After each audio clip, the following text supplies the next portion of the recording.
عزیز محدث دہلوی رحمۃ اللہ علیہ، امام شاہ ولی اللہ کے بیٹے، ہندوستان دہلی میں مزارات شریفہ موجود ہے، بہت بڑے عالم فاضل اپنے وقت کے۔ وہ فرماتے ہیں اپنی کتاب میں کہ ہمارے گھر میں ایک خادمہ تھی، خادمہ فارسی زبان جانتی تھی۔ فرمایا ہم نے فارسی بھی اس سے کچھ سیکھی، اس خادمہ سے۔ فرمایا اس کے مرنے کا وقت آیا تو وہ کچھ بڑبڑا رہی تھی، عالم نزا، آخری وقت تھا اس کا، کچھ بڑبڑا رہی تھی، ہمیں سمجھ نہیں آئی تو ہمارے چچا نے آ کر سنا تو سمجھا کہ وہ قرآن مجید کی ایک آیت تلاوت کر رہی ہے، ان الذین قالوا ربنا اللہ ثم استقاموا تتنزل علیہ الملائکہ، کہ وہ یہ آیت تلاوت کر رہی ہے کہ جنہوں نے کہا اللہ ہمارا رب ہے، پھر اس پر قائم رہے، ان پر فرشتے نازل ہوتے ہیں۔ اللہ تخافوا ولا تحزنوا، وہ اس کو بشارت دیتے، خوف مت کر، غم مت کر۔ یہ پڑھ رہی تھی تو انہوں نے پوچھا کہ تم یہ کیوں پڑھ رہی ہو اماں؟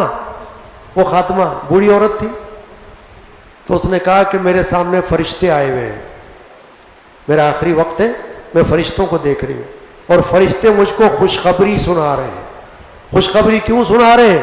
پوچھا اس لیے سنا رہے ہیں کہ تو بازار گئی تھی سودا لینے کے لیے، دکاندار نے تجھے تیل دیا تھا تیرے برتن میں، اس کے اندر دکاندار کا بھول میں سکہ آ گیا تھا، سکہ، کوئن، سکہ، اور تو اپنے گھر آ گئی، تو نے دیکھا کہ تیل تو میں لے کر آ گئی ہوں، ساتھ میں سکہ بھی آ گیا، تو ایک خیال تو تیرے دل میں یہ آیا کہ میں رکھ لوں۔ دکاندار کو تھوڑی پتا ہے، دکاندار کو تو معلوم ہی نہیں، تیل کے ساتھ ساتھ سکہ بھی آ گیا اس میں، رکھ لوں؟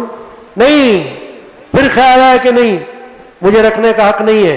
میں واپس گئی اور جا کر دکاندار کو وہ سکہ دے دیا کہ یہ تیرا سکہ تھا، تیل میں آ گیا تھا، یہ تو رکھ اپنے پاس۔ آج مرتے وقت فرشتے میرے سامنے کھڑے ہیں اور مجھے بشارت سنا رہے ہیں کہ اللہ تعالیٰ نے اس عمل کی وجہ سے تجھ کو بخش دیا۔ سبحان اللہ بحمدہ، سبحان اللہ۔ جس کا جی چاہے آ کر دیکھ لیں کتاب میں۔ شاہ عبد العزیز محدث دہلوی آپ کا بیان کر رہے ہیں کہ اس عورت کے اس عمل پر اللہ تعالیٰ اس سے راضی ہو گیا۔ وہ تو ایک سکہ تھا، کوئی بہت بڑی دولت نہیں تھی دنیا کی، ہے نا، سکہ تھا، مگر عمل بہت بڑا تھا۔ وہ عمل یہ تھا کہ وہ اس کا سکہ نہیں تھا نا، اس پہ اس کا حق نہیں تھا، اس کو پتا بھی تھا کہ یہ تو دکاندار کا ہے، تو جا کے واپس کر دیا اس نے۔ اللہ تعالیٰ نے اس کے عمل کو پسند فرما لیا۔